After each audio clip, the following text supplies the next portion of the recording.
नमस्कार, मैं विजय भास्कर पटना से बोल रहा हूँ। मैं एक सर्टिफाइड कैरियर एनालिस्ट हूँ। दोस्तों, एक बात हरदम कैरियर के संबंध में चलती है स्टूडेंट्स में या पेरेंट्स में कि कौन सा कैरियर बेस्ट है और कौन सा वर्स्ट है।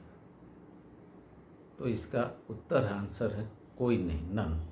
विच career is the best, which career is the worst? The answer is none.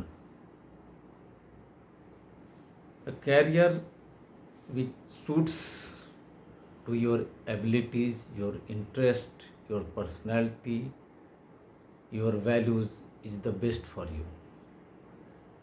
वही कैरियर आपके लिए अच्छा है जो आपके पर्सनैलिटी, आपके इंटरेस्ट, आपकी स्किल एंड एबिलिटी और लर्निंग स्टाइल और आपके वैल्यूज से मैच करे। अगर आपको अपने कैरियर चॉइस के बारे में कोई भी कन्फ्यूजन हो या आपके पेरेंट्स को कन्फ्यूजन हो, तो आपको किसी भी प्रोफेशनली ट्रेंड कैरियर काउंसलर या कैरियर एनालिस्ट से सलाह लेनी चाहिए या आप ले सकते हैं। इसके अलावा आज के समय में इंटरनेट में भी इससे संबंधित काफ़ी जानकारियाँ हैं जो फ्री भी हैं और आपको personality, career interest, career paths के बारे में जानकारी देगी। कैरियर दो तरह के हैं, एक जो ट्रेडिशनल कैरियर है, दूसरा साथ साथ इमर्जिंग कैरियर भी है। तो कैरियर सारे अच्छे होते हैं, कोई वर्स्ट नहीं होता है, कोई बेस्ट नहीं होता है। परंतु कभी भी कैरियर चॉइस में हमको किसी का इमिटेशन नहीं करना चाहिए।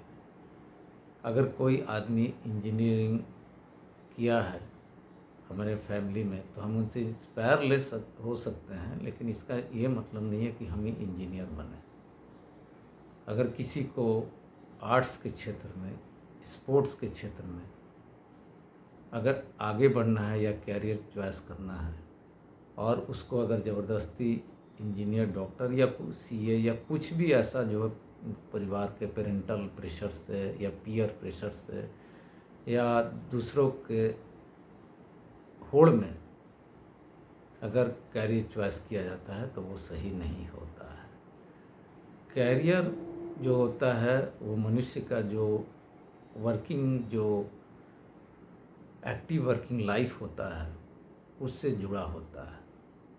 जनरली ये 30, 35, 40 साल होता है। ये कोई जॉब भी हो सकता है, गवर्नमेंट जॉब, प्राइवेट जॉब हो सकता है, एंटरप्रेन्योरशिप हो सकता है, स्किल बेस्ड काम हो सकता है, कोई प्रोफेशन हो सकता है। लेकिन ये अर्निंग के साथ साथ सोसाइटी में रिकॉग्निशन, फाइनेंशियल स्टेबिलिटी, फैमिली में स्टेबिलिटी और खुद का सेटिस्फैक्शन, ये सारे चीज़ को प्रोवाइड करता है।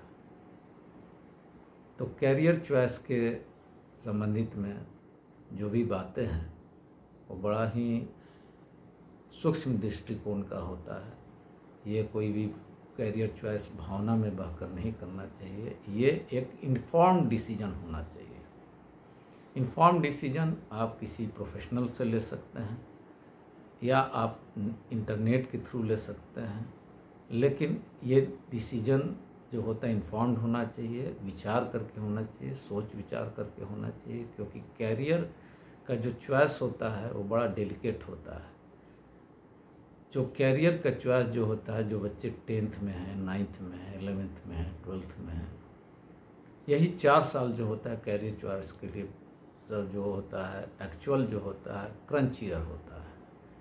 इसलिए कैरियर चॉइस या कैरियर पाथ के बारे में जानने के समय 9th, 10th, 11th और 12th जो होता है सबसे महत्वपूर्ण होता है।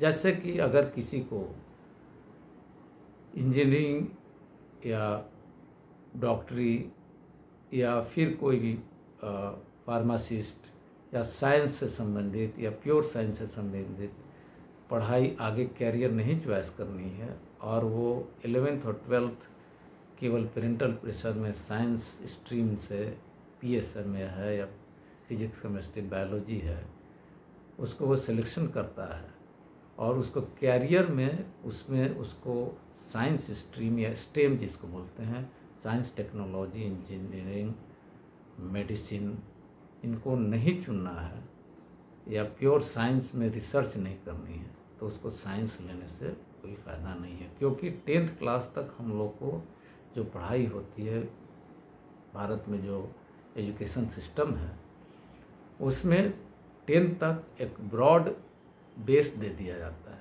चाहे वो मैथमेटिक्स का हो या इंग्लिश का हो या सोशल साइंस का हो या फिर फिजिक्स केमिस्ट्री और बायोलॉजी का हो।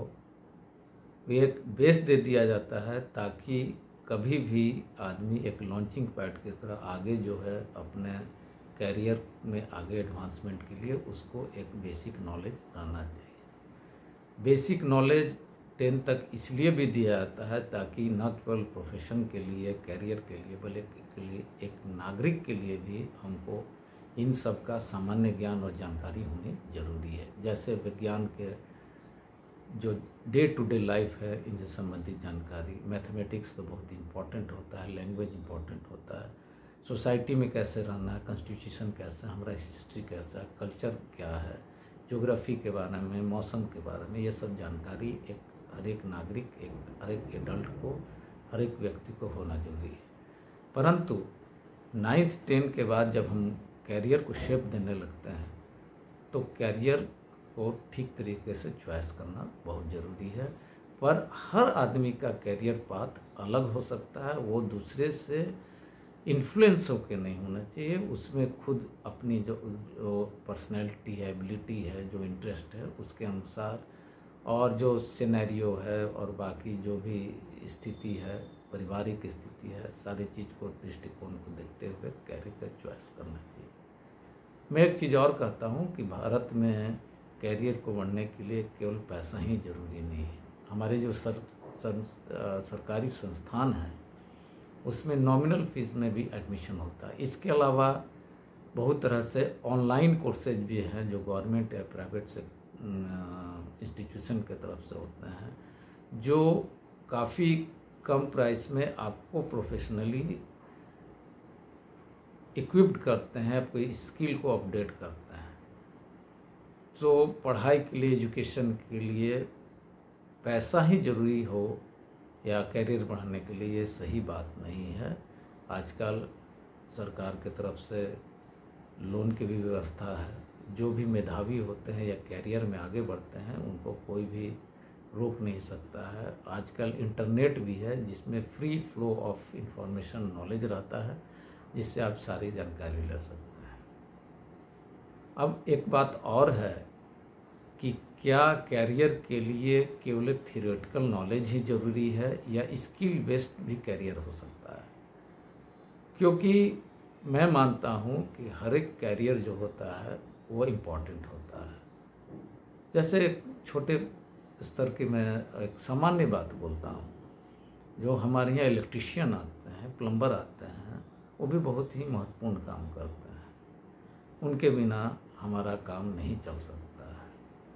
उसी तरह से जो अन्य स्किल जानते हैं, जैसे मोबाइल जो रिपेयर करते हैं और इस तरह से जो मैकेनिक होते हैं ऑटोमोबाइल्स के, वो भी बहुत ही महत्वपूर्ण काम करते हैं। तो जीविकोपार्जन के लिए नॉलेज के साथ साथ स्किल भी होना चाहिए। जैसे कोई इंजीनियर होता है, उसको जो पढ़ाई होती है तो उसमें नॉलेज और स्किल दोनों का उसमें इम्पोर्टेंस होता है।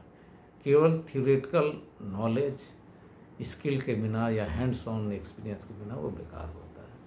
साथ ही साथ स्किलफुल होने के लिए थियोरेटिकल बेस भी होना जरूरी है। अतः जो भारत सरकार या अन्य राज्य सरकारों की जो नीति है और हमारा जो भारत सरकार का जो डायरेक्टिव प्रिंसिपल्स है, उसके अनुसार हर एक जो 6 साल से ऊपर के बच्चे हैं उनके बारे में यूनिवर्सल एजुकेशन के बारे में बातें कही गई हैं। इसलिए एजुकेशन से किसी को डिप्राइव नहीं किया जा सकता है, एजुकेशन ज़रूरी भी है। और जो मैंने बताया कि जो लॉन्चिंग पैड होता है करियर में आगे बढ़ने के लिए, वो 10th क्लास तक उसकी पढ़ाई भी होनी चाहिए। देन आफ्टर हम अपने करियर को किस तरह से शेप कर रहे हैं वो भी ज़रूरी है। आगे मैं अपने वीडियो में उन बातों पे ध्यान दूंगा कि कैरियर सिलेक्शन में किन किन बातों का ध्यान देना चाहिए और पेरेंट्स को अपने बच्चों के पर्सनालिटी स्किल को डेवलप करने में क्या क्या करना चाहिए और बच्चों को अपने कैरियर चॉइस के बारे में जानने समय किन किन बातों का ध्यान देना चाहिए। धन्यवाद।